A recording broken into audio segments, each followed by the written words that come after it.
Once again, heto na naman po tayo mga ka-fantastic para sa continuous na paggawa po ng rose flower gamit po ang plastic bag. Ngayon naman po kumuha tayo ng kulay green po na plastic bag para gawing dahon. Pagkatapos nating gupitin, ito bubuka po natin at pagsamasamahin. Katulad lamang po ng proseso ng paggawa natin ng bulaklak. Paplansyahin din po natin ito. Alam niyo po, kung sakaling makapal po ang gagamitin yung plastic bag, pwede na po atang 2 piraso. Ito po kasing gamit ko, maninipis lamang po. Maglagay po tayo sa pagitan po ng bawat 2 piraso ng plastic bag ng kulay black.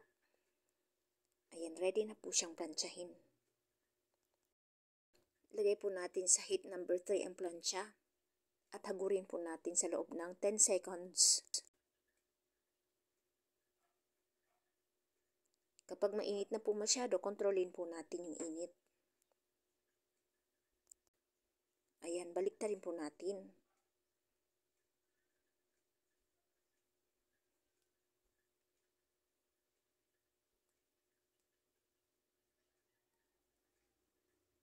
Ito na, tapos na po. Tanggalin na po natin ang plastic bag. Ready na po tayo gumawa ng dahon. Ang sukat po ng nagupit natin ay 4x8 cm po. Ayan, gagawin na po natin itong dahon. Sundan nyo lamang po kung paano pagupit. Ayan po, hugis dahon na po siya. Ituloy lang po natin. Ayan po, nakagawa na po tayo.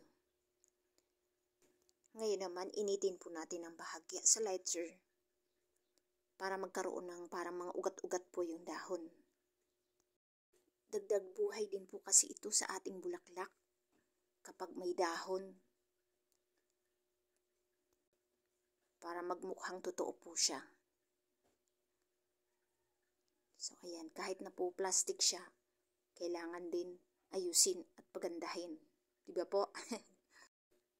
Ayan, malapit na po natin matapos yung paggawa po ng dahon.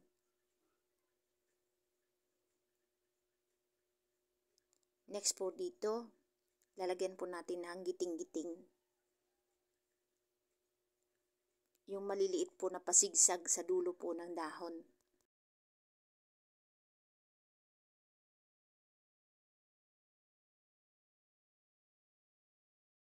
Ayan, ganyan lamang po yun.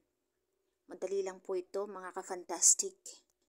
Kailangan po natin ng maninipis na alambre dito na binalot po sa ritasong plastic bag na kulay green. Ito, ikakabit na po natin yung alambre para magkaroon po ng tangkay ang bawat dahon.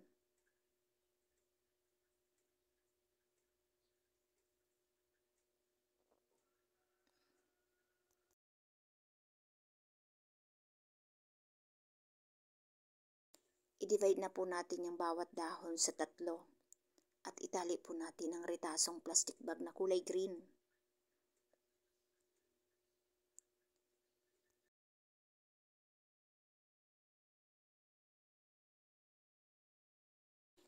Initan lamang po natin ng konti ng lighter para mas kumapit po. Ayan, tapos na po yung dahon. Ready na po tayo sa pag-arrange po ng flower. Dito sa pag-arrange, maaaring hindi pa po ako ganun kagaling.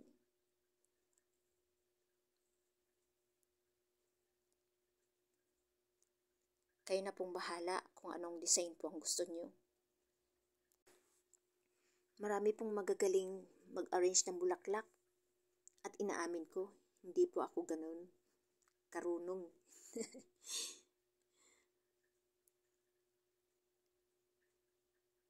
So okay na po yan. Kakabit po natin isa-isa din po yung dahon. Kayo na pong bahala kung gaano karaming flowers po ang gusto nyo. Pwede naman pong hindi nyo ganituhin. Yung hiwa-hiwalay lang po. Ang kagandahan lamang po ng ganito na pinagsasama-sama ay madali po siyang ilagay sa flower vase, hindi po siya naghihiwa-hiwalay. Pero pwede naman pong hiwa-hiwalay lang po siya. Depende po yan sa gusto nyo. Alam niyo po mga ka-fantastic, pwede po itong pag-aralan ng estudyante. Naalala ko po nung nag-aaral pa ako, pinadadala kami ng aming teacher ng mga projects, ng mga handicrafts o kung ano-ano pa. Nag-iisip kami kung ano-ano ang pwedeng gawin. Ang iba basket, ang iba drawing, at kung ano-ano pa. May teacher din po kaming magaling gumawa ng mga ganito. Gumagawa din po yung aming teacher ng bulaklak. Gamit po ang balahibo po ng manok. May iba-iba pong kulay. Exciting din po yun. Yun nga lang po, bawal po ata yun sa mga may hika at allergies. Pwede pong maka-trigger. Unlike po ng plastic, hindi masyadong maalikabukin. At pwede po nating hugasan ito o punasan kapag maalikabok na. Madali lang po itong linisin, mga ka-fantastic. Hindi po siya masirain at hindi rin po siya kumukupas. Hindi po katulad sa ibang bulaklak. Alam naman po natin, tayo mga kababaihan, may talent po tayo sa paggawa ng mga ganito. Mga decoration sa bahay, at kung ano-ano pa, isama na po natin ito sa hobby. Pwede nyo rin pong ibenta at pagkakitaan. Yung mga mamshi po dyan na walang gaanong ginagawa, pwede nyo pong pag-aralan ito.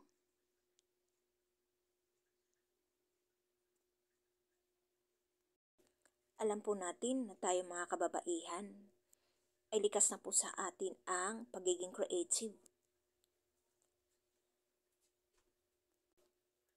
Pwede rin nating turuan ang ating mga anak.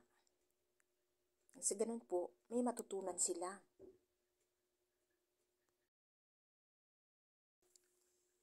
Kung may nakaready na po kayong mga flower vase dyan, ayan, pwede na po natin paglagyan nito. Kung wala naman, pwede pong garapon lang.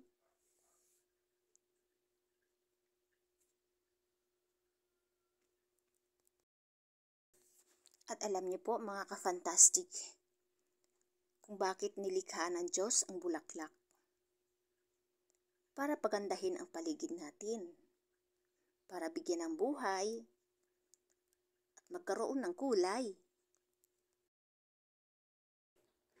Talaga namang amazing ang Panginoon. At salamat din sa Kanya kasi binigyan niya tayo ng kaisipan at kakayahan para gawin yung mga bagay na ganito. Para din po magsilbing inspirasyon sa ating lahat at pahalagahan ang mga bagay na nasa paligid.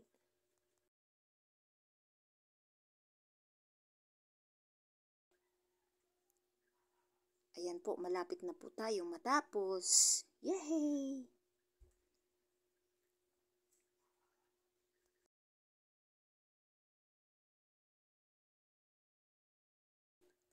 Ayan, tapos na po. Ready na po nating ilagay sa flower vase.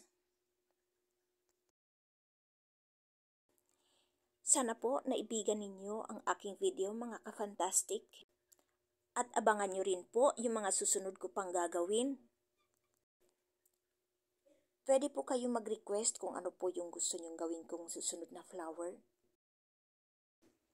Sama-sama po tayong matuto at maglibang. At dahil fantastic po ang ating Panginoon, tayo po ay ang The Fantastic Girls! Yehey! Nailagay na po natin sa ating flower vase ang ating rose. Thank you for watching po. God bless you all.